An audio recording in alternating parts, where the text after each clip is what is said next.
Hey guys, welcome back to the Modeling Edge. I'm Nick, and today I'm going to do a really fast, basic figure painting tutorial for 1/35th scale figures that come with a kit. So these are not advanced resin figures. I will not be using advanced painting techniques. This is just for basics, just for anybody out there who gets these figures that come with kits. This particular one came with a Tamiya M3 Stuart. And you don't really know how to paint them, or you don't really want to take the time to paint them, or you have some kind of reservations about it. This is just going to give you basic techniques so that way you know that figure painting is actually just really simple, really fun. It's a cool way to spruce up a kit without getting too technical or without spending a lot of money on resin figures. So I already painted up the face on this particular figure, and that is going to be, by the time this video goes up, that should already be on Patreon, and that will be for my patrons to see some basic face painting tutorial. And let me show you this face here right now so you can see what I mean. This is just a pretty basic face. It's a really fast paint job, really easy to do, just so that way these figures look nice on your vehicles, but without having to get too advanced along the lines of something like character painting, which I will make a video on my Patreon about that, how I paint characters and skin tones for resin figures in 1/35th scale, 1/16 scale figures if I can pick up some, and of course for Warhammer. So depending on which figures I get in hand first will determine what videos those are. But for now, simple techniques on painting the torso. Alright, so as you probably saw the other video I did on just how to make a wet palette, we're going to be using this again. Now this is a tool that I use for figure painting or any kind of brush painting. It just helps you mix colors together in a gradient without the need to constantly remix those colors and keep them hydrated.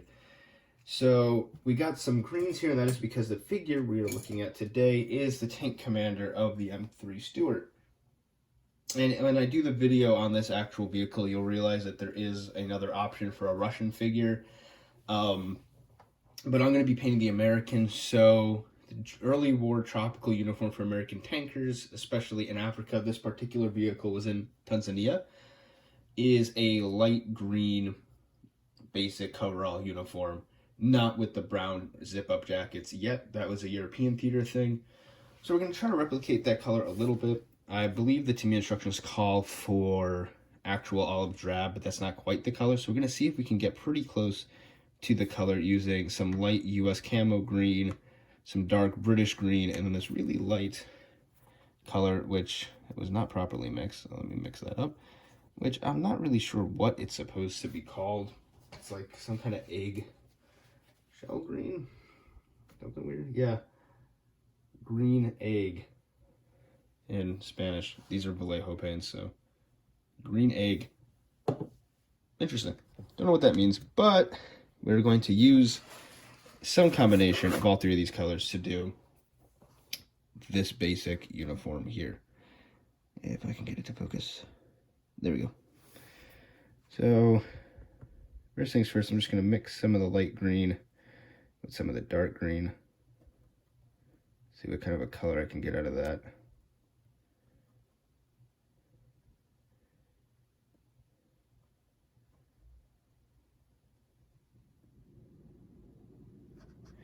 And so for the uniform, like, well, sorry, I'm going to do this as if you guys have seen the face one and you haven't, so I apologize. But we base this all in black. That's just what I like to do. You don't have to base it in that color. It just helps me pick out shadows easier and gives me a nice solid base to work with. And then for painting these, we're just going to do really thin coats of these colors to the base coat. So it's probably going to take 2 or 3 coats of this green, and you can see how thin it is. And that's kind of what we want. We don't want it to really pool anywhere and get rid of all these great wrinkle details. And so we're just going to thinly paint over the entire uniform like so. So I'm going to do that. I'm going to show you what it looks like after first coat, because this is going to be pretty much translucent. Then we're going to come back around, do the second coat, so on and so forth. Alright, so here's the first coat, and you can kind of see what I mean by it's translucent in places. That's what you want. We didn't lose almost any, not that I can notice, details there. But this green is a little too bright, but I'm going to still use it just as the base. I've mixed a very light green for this. It's not quite olive drab here. That's equal parts desert brown from US Modern Camouflage, the two greens you already mixed, and then medium brown as well. So we're going to give it one more mix. Again, my wet palette is a little too wet, so these colors are kind of breaking apart instead of staying together, which is not ideal. So once again, I'm just going to put it on the miniature very thin. Same way we did the first coat, and as you can see, it's a much paler green than the original. And yeah, just paint it, drag it down through the creases. We want it to get really, really thinned out. This is going to take a lot to cover everything, mostly because these paints are so thin. I'm using Vallejo Model Air paints.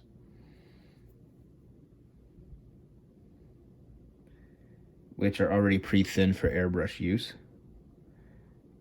Now, when I'm doing the basic painting of the figure here, just rotating it, one thing you want to do for miniatures, this isn't really a painting rule, but this is to help the longevity of your brushes.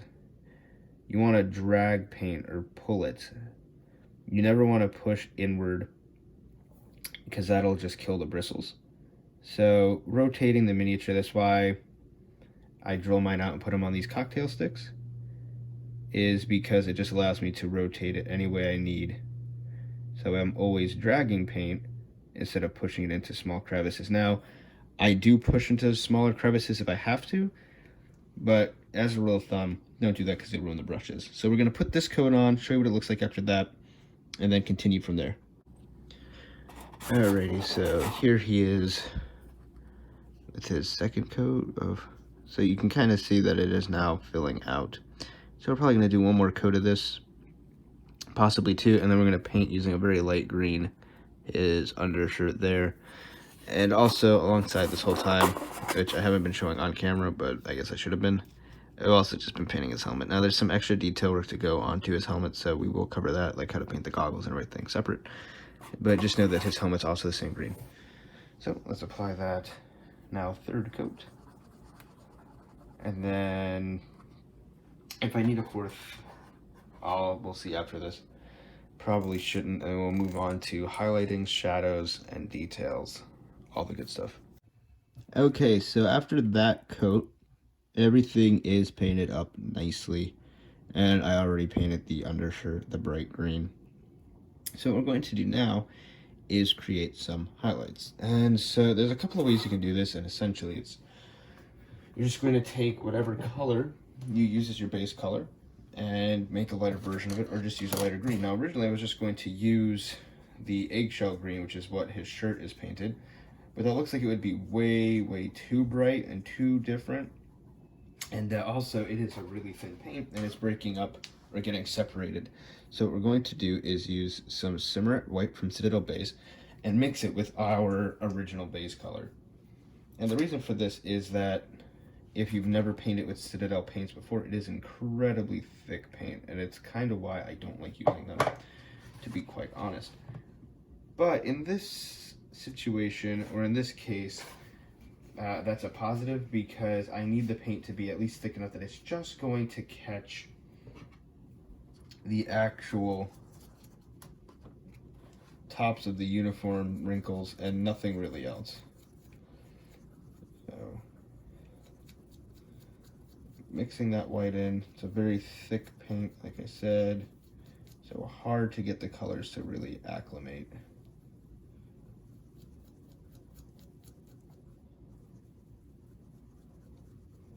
In fact, it is incredibly hard.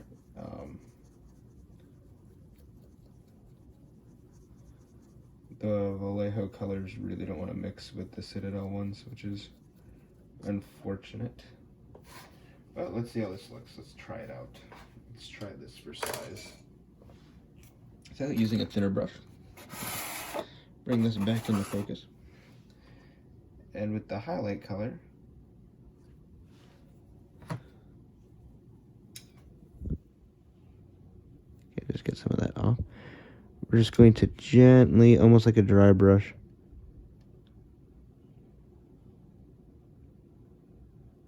paint the edges of his clothing. So this is actually a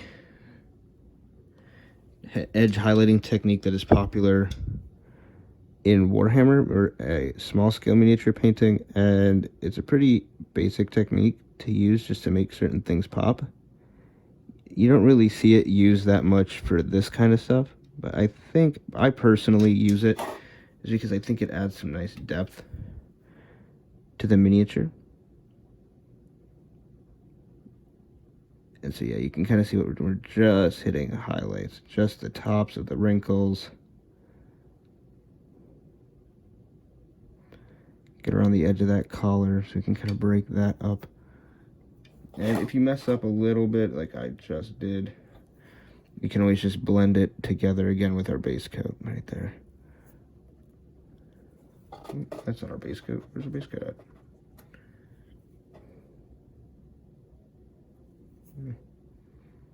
I lost our base coat. Oh, that's not good news. our base coat is gone on the wet palette. Yes, I have to make another wet palette, or at least use new parchment paper. Mine is way too wet, and it just destroys the colors a little bit when they're this thin. For normal acrylics, not too bad.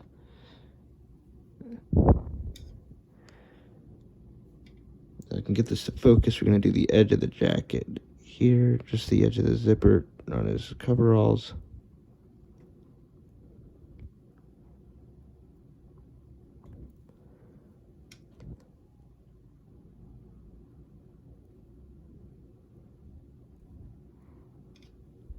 So you can kind of see what we're doing.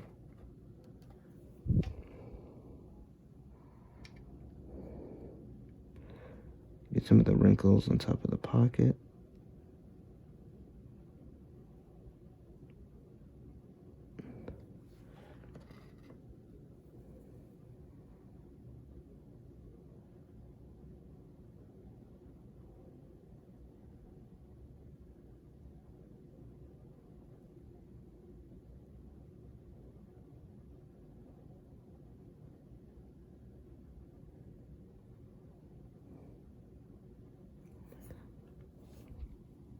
So hopefully you can kind of see.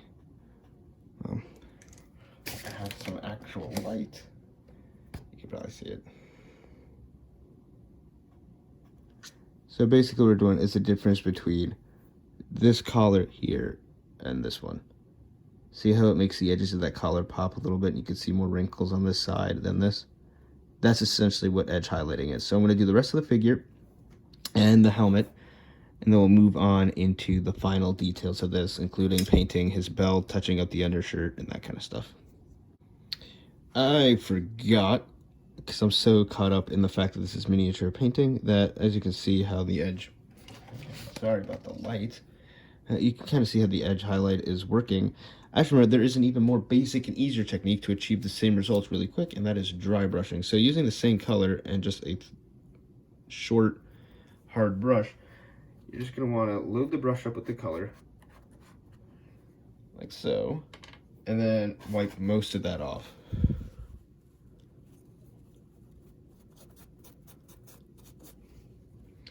And then just gently over the places where there are raised parts and wrinkles.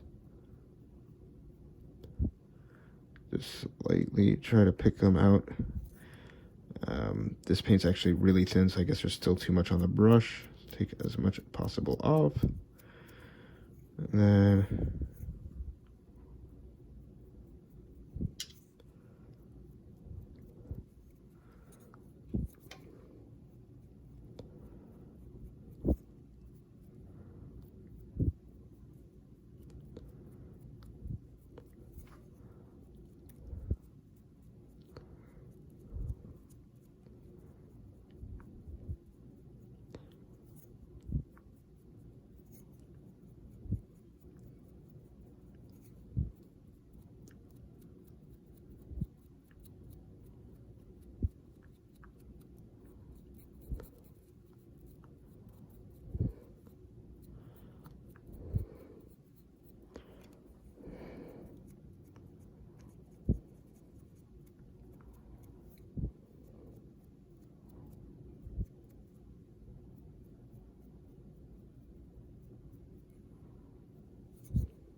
Okay, and so you can see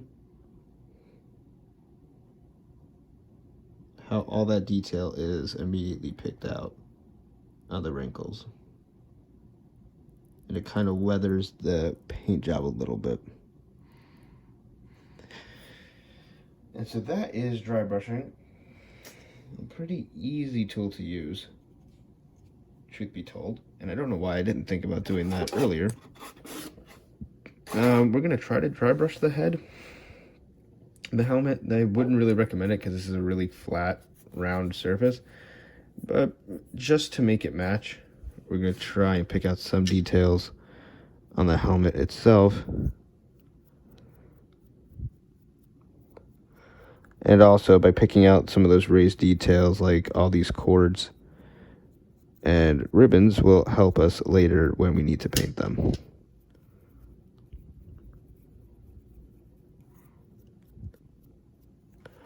Alrighty, so there's the helmet. You can see all those raised details like this here. Oop. Not even in focus. Okay. Like this raised detail here. You can see now where the actual headset line is, and that's exactly what we just did for this body here. Maybe you can see it better from further away.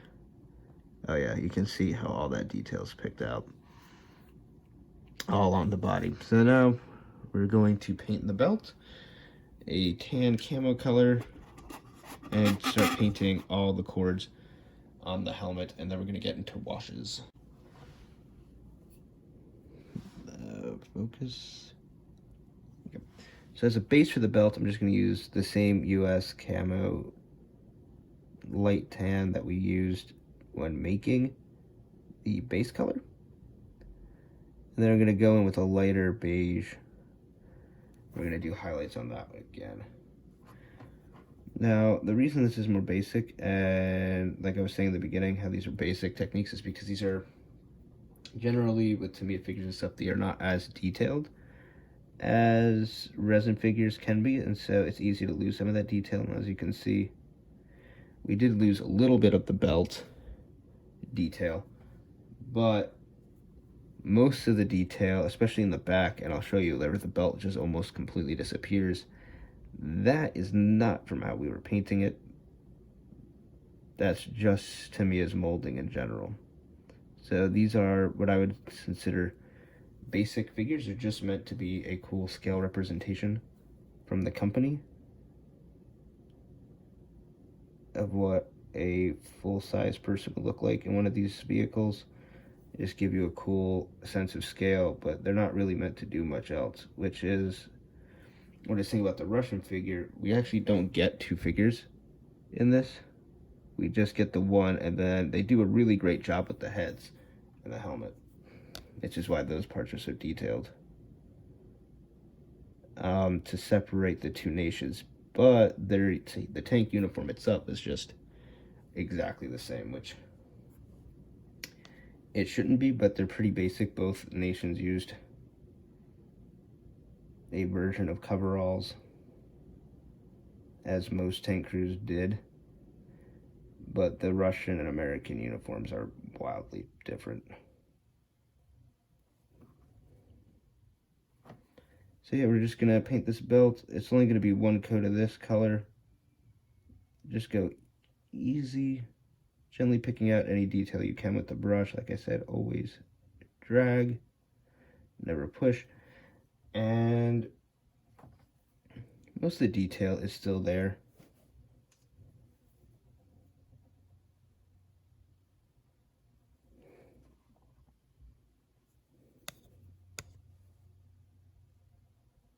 Sorry about that. I'm still getting used to painting around a camera.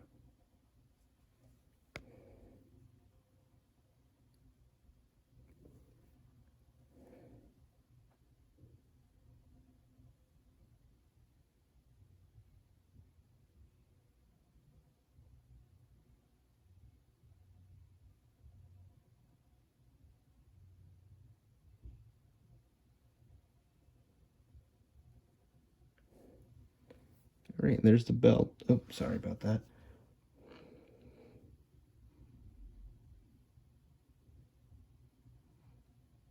So you come with beige, you're just going to touch some of this up to make it look a little bit straighter. But that's essentially it on the belt. And we're going to use the same color just to pick out the raised details on the helmet, including his goggles.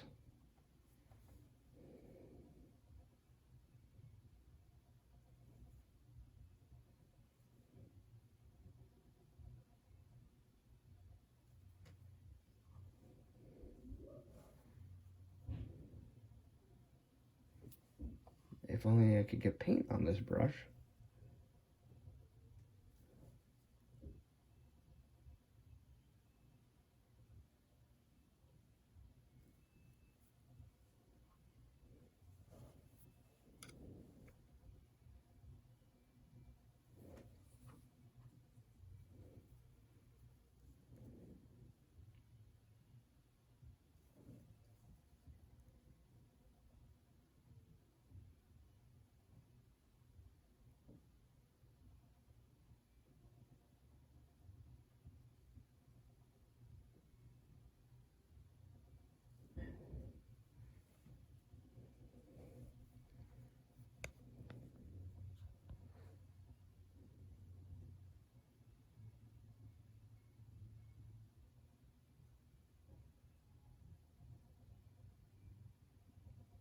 So this is actually a really cool detail that I will point out before I cut the video so I can do this without the camera in my face.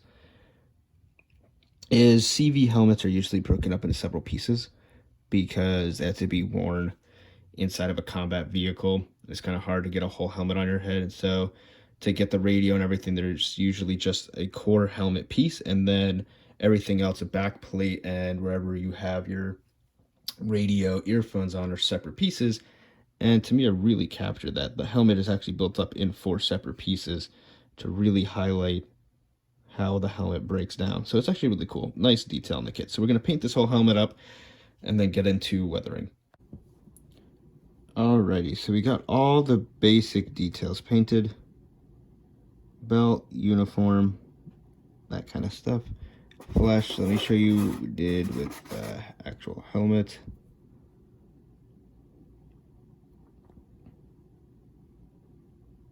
Silver on the goggles, black lenses, and then brown all the way around. And then, ooh, sorry. Still getting really used to this. Yeah, hopefully that will light it up a little bit better if I could just ever get my camera to focus in. Okay, so yeah, goggles, the straps on the helmet. Let me see if I can pull in the body again. So just a little touch of silver on the belt buckle there, body. So now weathering the body. We're going to weather in the most basic way possible. Again, that's the whole idea of this. It's just basic, fast techniques so you can get a figure that is ready to display with your vehicle in a short amount of time. And so for that, we're going to use washes. Now, we're not going to use a black wash. We're going to try to use a brown wash. And the reason for that is not only will it mute the colors a little bit, make them look a little dusty, because this is for a tank commander in Tunisia. So that's North Africa, World War II. But also because black would be a little bit too extreme in this situation and would make it look a little bit cartoony. So we do want shadows, we do want depth. There's not that dark or that stark of a contrast. We're just gonna load up our brush with a wash. And then it's pretty simple. We're not gonna apply this like a wash. We're gonna use this as an actual filter. So that means the whole figure is going to get covered in this brown wash. Now just watch it as you're painting with it, that you want it to do basically this, but you don't want it to pool anywhere but the recesses.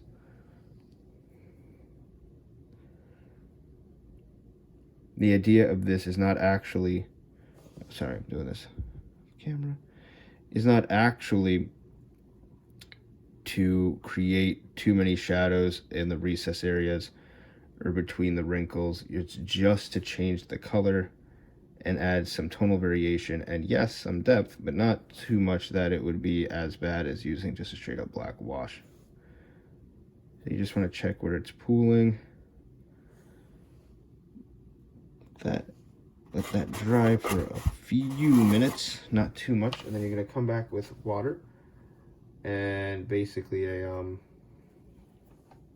cotton bud or some paper towels, and just clean off the excess.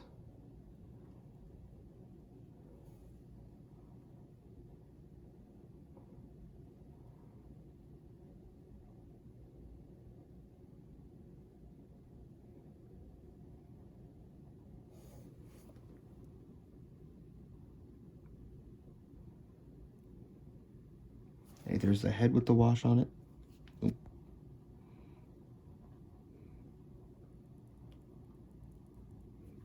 So you're gonna give that a few minutes, and that's pretty much it. So once we clean off the wash, this figure will be done. And that is a really fast turnaround. That's about 20-30 minutes of work to get this figure up to par. Okay, so after that's dry, you're just gonna take a damp cotton bud. Where's my camera? There it is. And just wipe away the excess wash.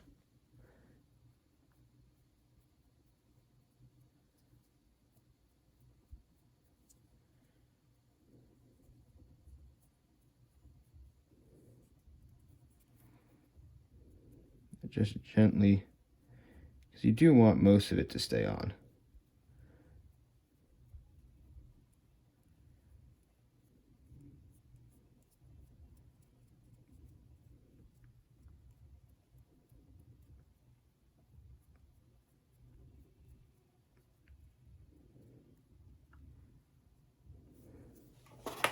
Same thing with the head.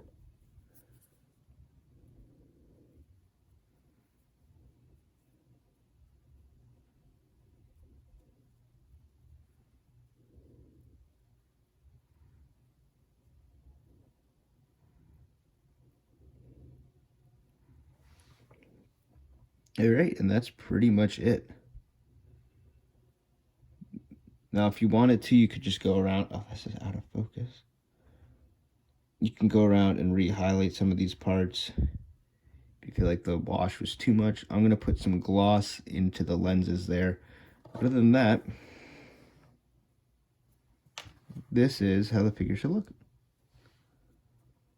Just continue cleaning it. It looks like it's a little too heavy in some places. I just can't really see real well with the lighting.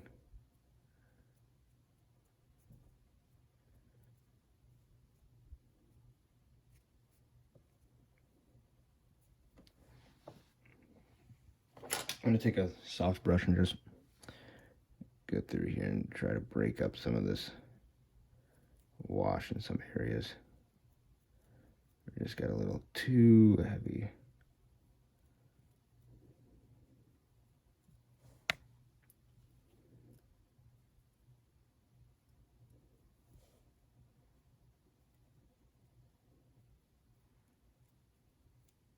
The washes, it's not the end of the world. You can always just do this, clean up as much excess as you feel it. But yeah, that figure is done. So there you go. Thank you so much for watching this. I hope you guys found it helpful.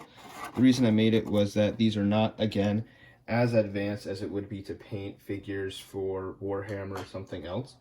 But the idea here is simply just to get figures ready in about 10 or 20 minutes. And that's, I mean, 10 or 20, that'd be amazing.